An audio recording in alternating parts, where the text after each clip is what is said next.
So I'm having a little experiment, and I thought I'd share this with my watchers and friends. This is a position that came up playing paskogammon, which is basically a deep back game. And according to Extreme Gammon, if blue is on roll here, he should double, and white should pass. And it's a pretty considerable pass. Now I did roll this out, and rolled out. It's barely a borderline pass, but a couple of good friends of mine, including Mike Svobodny, says he really believes this is a pass and it would be wrong to take it. Well, Jim Pasco and I believe otherwise, that if you're playing white, blue has a much more complicated position to play, and we're not sure that XG really can play these positions that well. No, I promise you that I can't play them that well either. I don't believe any human being plays it that well. I think Jim Pasco and a few others, Mochi and Victor Ashkenazi and Joe Russell and some really top players, could probably play it as good or better than Extreme Gammon, especially with a little practice and if they take their time. But it's still interesting to play these out. You get into positions that are complex and fun. So I'm just going to try it. I'm going to see what happens if I take this cube and play from here. So here's what I do. I go to setup, play from position, just good practice. And the bottom player, that's going to be me. Well, I'm in here somewhere. I'm going to go to fill. Let me just see how I do against it. I know my PR won't be good. I don't think anybody's PR is particularly good here. And I'm going to play against Extreme Gammon, pretty strong player. Probably better than anybody in the world in most positions.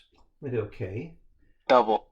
I'm going to make the screen bigger and not see the panel so I don't get any hints from it. And I'm going to take. Take. So let's see how I do. Let's see how it plays out. I think the problem here is timing. I might not be able to get my timing, so one of the things I'm going to do is move up to a higher point. And now I've got my first tough decision. Do I hit here or here? I have to play a 4 somewhere. And generally speaking, I want to keep my midpoint. That's important, but I also want to keep my structure. I really have no idea what's right. It's probably right to hit from here and hope I can get 6s, so I'm going to do it. I mean, each play is going to be a challenge, and it won't take too long because my goal is to play it out and have some fun playing it out. Another 4-2. Well, again, I'm going to come up so that I can pop out with a 6. I've got enough timing here. Maybe. No, I'm only down 47 pips. I really need more timing. That is the problem. I need a 6. And I can't play this 5. This pretty much plays itself. If he can make this prime, oops, got a good setup for it. Give me a 6. All right, so 4, 5 plays itself. Like I said, I think White's plays are going to be relatively easy, whether he gets the right rolls or not, and Blue has a lot more complex plays to make. Well, I can certainly see why this is a pass. I would doubt that White has too much future here. In fact, let's just take a look. Let's cheat and see how often White wins this game now. I sure am sorry I took the cube now. Control-Alt-N. After Blue's last play, White wins this game. Oh my God, 4%. So this is a pretty dismal situation, and pretty well proves that maybe I should have dropped this cube. Well, I'm not going to play this game out. It's just too painful. Let's assume I lost it and failed. If I was propping it, I would have been paid a point to take a 2 cube. Of course, I might get gammoned here some too. Let's recent games. Paskogammon position 3. Put it up again, and let's try again. Set up, play from position. I'm just going to leave it as player 2. I call it fill and hit C, OK. Double. And I'm going to take. Take. Make the screen larger. Okay, I'm 0 for 1. I see a possible future here. I may be going too fast, though. Probably am going too fast. I'm only down 20 pips. I believe if you're in a 1-2 back game, you need to be down about 100 pips. So I don't want to play a 1-2 back game. I'm definitely going to come up and play a 2-4 back game, which I love, compared to the 1-2 because of timing. I love the 1-2 if you can time it, but that's the hard part. All right, now I'm going to start getting creative. Start going for timing. Hey, don't dance on me.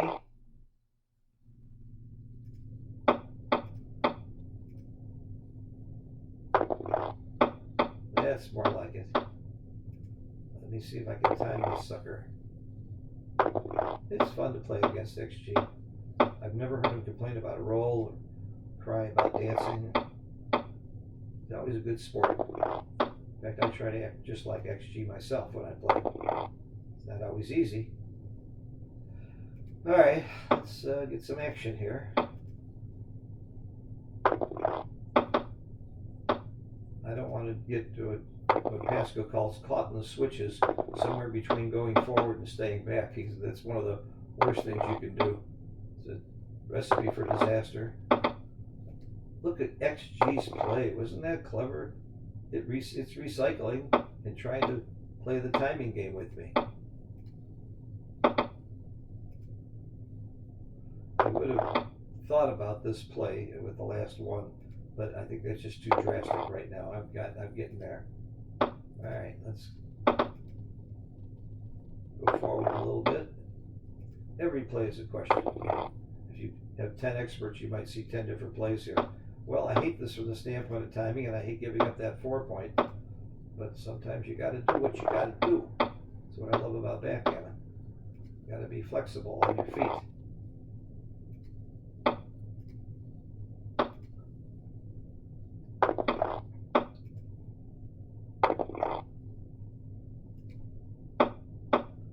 I really like holding that point. Maybe I won't give it up. I'm gonna be stubborn about that point. The edges of the prime points are really, really big in these games.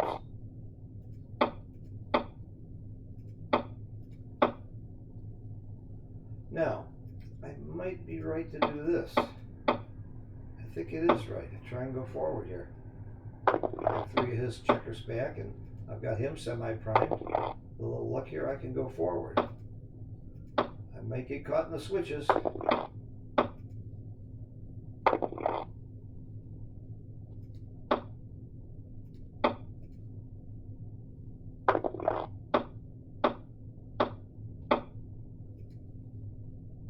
be harder for me to go forward now.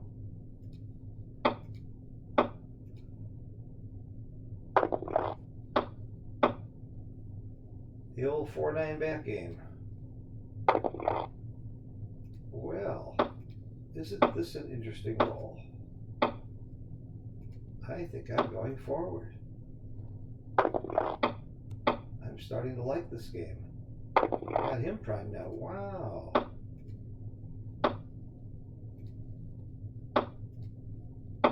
There may be some cube action coming up. Huh. Well, I'm up 18 pips in the race, and I've got him behind a 5 prime, and it's my roll. Let's see what he thinks about this cube. Double. Drop. Yeah. Cool. And I only played it at 22 PR to win this game. So just imagine what a good player would have done. I'm not embarrassed about this at all, by the way. There are so many decisions there that maybe if I thought longer I would have done better, but I make no excuses about this. Even top players are going to play this position. Very, very high PRs. So I'm 1-1. Let's play one more time, and let's see.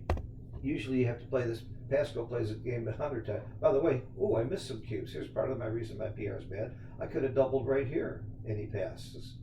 And I'm too good to double when I finally doubled. Look at that. But only by a little bit, only by 2%. My 4-3 it really didn't like.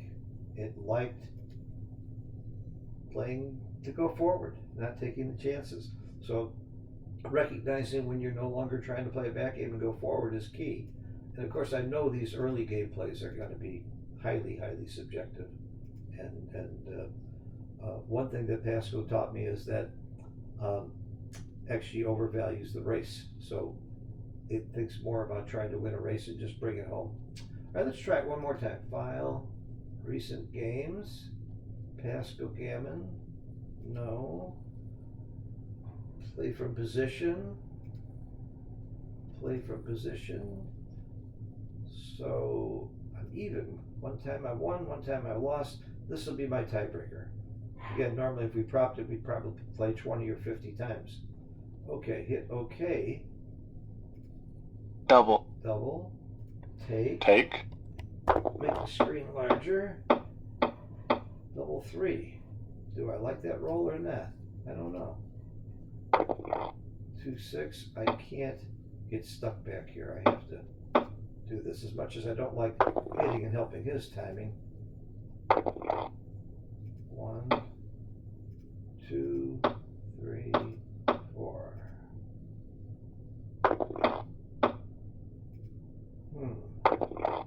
I could have made that point, although this is certainly not a bad point to make.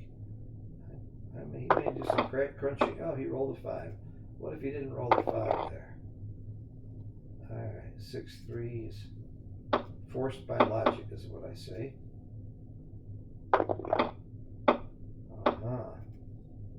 I would have been happy to see him crunch his prime. Alright, let's go for it. I didn't like putting them all up there. There we go, I got him to do some crunching.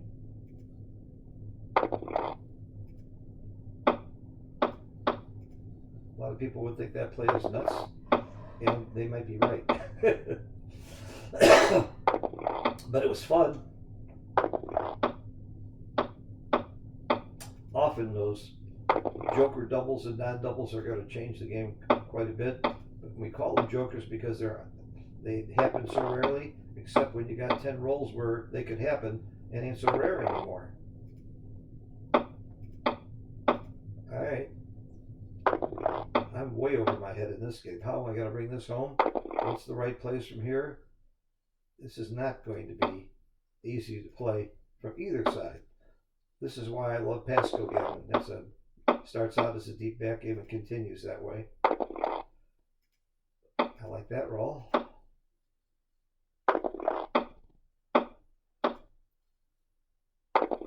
Who's favored now and by how much? That's always a fun thing to ask yourself. And later on, as I go through this and study it, I'll look at it. Okay, do I hit on the way in or not? I think he doesn't want that checker on the ace point, and I'm going to just stay more flexible.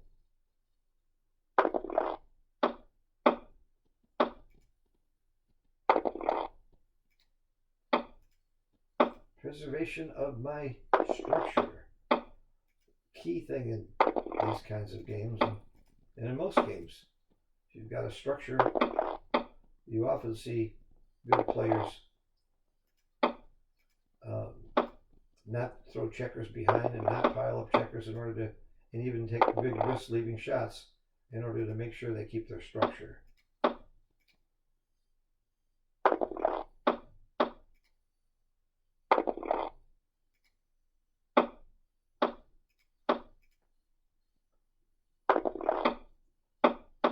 Alright, I got him off that outside of my prime. I wouldn't like him holding my 9 point. But he remakes it. Extreme Gammon's so strict and so mean.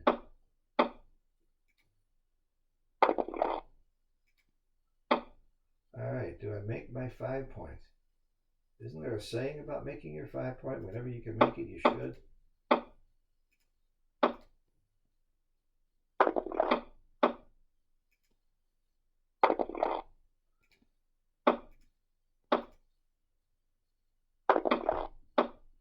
I'm going to hit that sucker.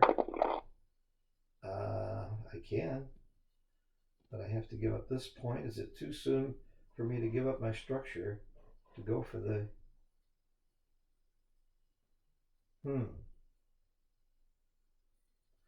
I don't think it's too soon. I think I can go forward here.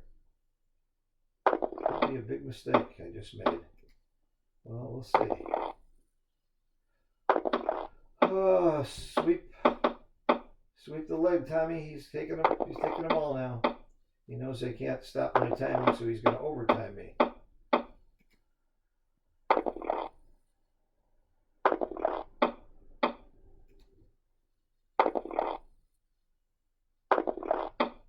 Well, I ain't going to win any gammons now. Believe it or not, I was hoping to win a gammon. Now I'm just hoping to win a game. I'm going to get my double shot. Will I win? Here it comes. There it is. Now I have to play a good containment game. These are not the easiest games to play, and I'm not sure XG plays them that well. 1, 2, I want to be 6 away because this is the next point I need to make and hope he doesn't roll a 6. 3, 4. Might have been right to lift. Give me a 6. 8 is pretty good also. I knew ahead of time I needed a 6 or an 8. And I think about the roll I need because, not because it helps me make it, but because I'm not going to miss it if I roll it.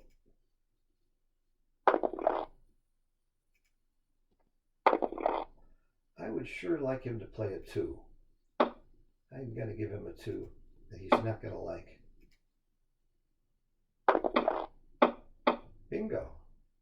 Get a second checker and I'm a favorite. But I got to hit it. Alright, spread them out and pray. I need a 1. Yes. Now I think I'm pretty much of a favorite. But I'm not about to redouble here. Too many things can happen. I got too many checkers over there. Even though I'm a favorite, how do I lose my market here? Double 5s. 4-2 isn't going to lose the market, but let's keep him from escaping.